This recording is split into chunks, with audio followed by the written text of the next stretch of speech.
guys, fam, welcome back to my channel and welcome back to another video. In today's video I will be showing you how I make a dried cranberry bread or a cranberry bread. If you're interested, keep watching. Don't forget to like, comment and subscribe. Put on your post notification bell so you don't miss each time I upload. Also, we would be grateful if you can head over to our community tab on our channel to vote as to whether or not you would want us to do Christmas videos in October or should we start it in November. Now let's get into today's video. Hey family, so before we start today's video, I am going to show you how I make homemade buttermilk. I did ask in my last video and someone commented. Thank you, Cassie, for commenting, and so we will go ahead. You will just need some water, some powdered milk. I'm using powdered milk and some white vinegar. So I'm just going to use about half cup today. So I add my powdered milk, which is about two heaping spoons of the powdered milk. Then I add my half cup of water, mix that in really well until everything is well combined. And next I'm just going to add in about half tablespoon of the white vinegar. Once I add that, I give it a quick mix, allow it to sit for at least 10 minutes. The longer, the more it cuddles. So that's how you make your buttermilk. So let's move on to the video. So to make our cranberry or dried cranberry bread, here I have some yeast, a little bit of baking powder, salt, some cinnamon, and some ground clove. Now you could add in some ground ginger, but I did not have any on hand. Here I have some brown sugar. White sugar can be used as well. Next, I'm going to go in with some of my chia flax blend. You know we love that on this channel. Here I have my dried cranberry fruits. And if you do have access to the fresh one, that is also really good. It can be used as well. For my fats, I have here some oil. And I'm also going to be using some margarine. Butter or margarine can be used. And it's softened so I will not melt, but you can melt it as well. Next, I have here the flour.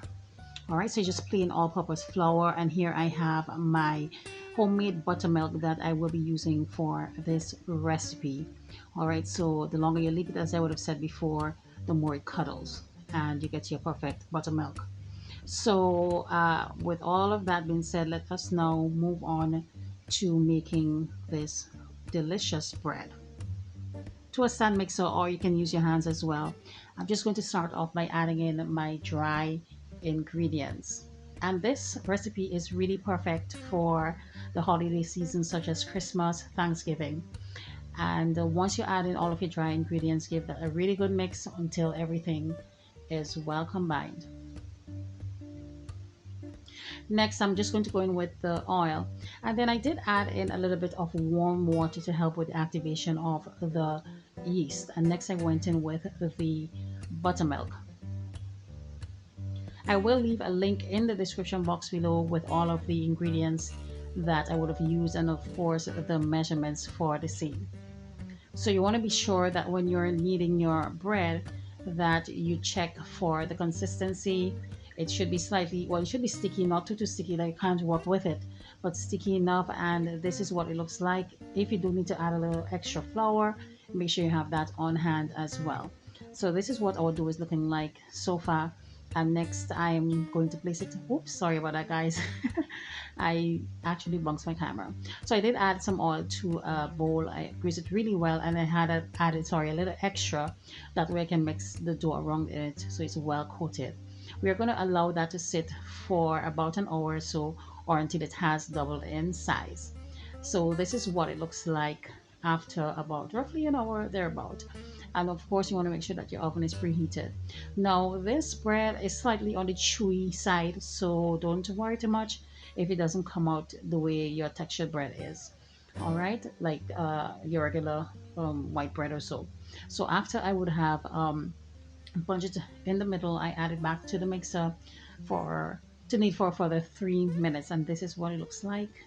Next I'm going to add it to my my pastry mat, which was lightly floured, as you're seeing me doing here. And I'm just going to, it's very sticky, y'all. So I'm just going to go ahead and knead it gently, not too much but just enough to help me in terms of rolling it out and all the good stuff. Also, I would love for you to comment below. Let me know if you'd have made cranberry bread before. If you did, what did you do differently? So here I'm just gently kneading it around in some of that flour, and next we are going to roll it. Now you know how we roll it here on this channel. All right, so we're just gonna roll it. It's actually a big bread, and next we are going to place it into our greased pan, loaf pan that is. So that is it here, and we are going to put it here in there. Next, we're going to allow it to sit for roughly 45 minutes or until it has doubled in size. But y'all, I forgot that I wanted to do some incision right here. So let's do that before we allow it to raise. So we will do that and I'll come back.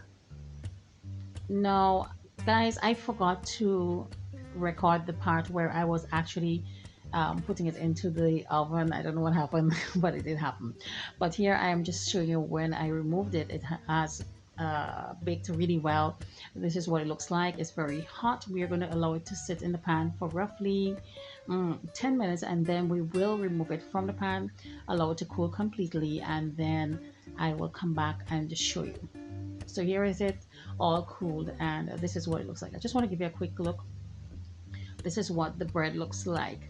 You can see on the sides the cranberry peeping through, and yeah, this bread is actually really delicious. The tartness of the cranberry mixed in with the sugar, it had a little bit more sugar than regular bread, but it really did add to the flavor. So here I'm just going to cut it into some slices so that you can see what it looks like on the inside. And this is your unofficially first Christmas video. I actually did a poll in my community tab. Guys, you want to head over there and please vote to let us know if you want us to start videos, Christmas videos that is, in October or November. I actually forgot to mention that last time. But this is what our bread is looking like. It's nice, it's soft, it has a bit of a chewy texture, as I did say, and I really hope that you would have enjoyed this video. So just give me a little closer look as to what it looks like on the inside. If you look carefully, you would see bits and pieces of the dried cranberries in there. Thank you as always for watching today's video.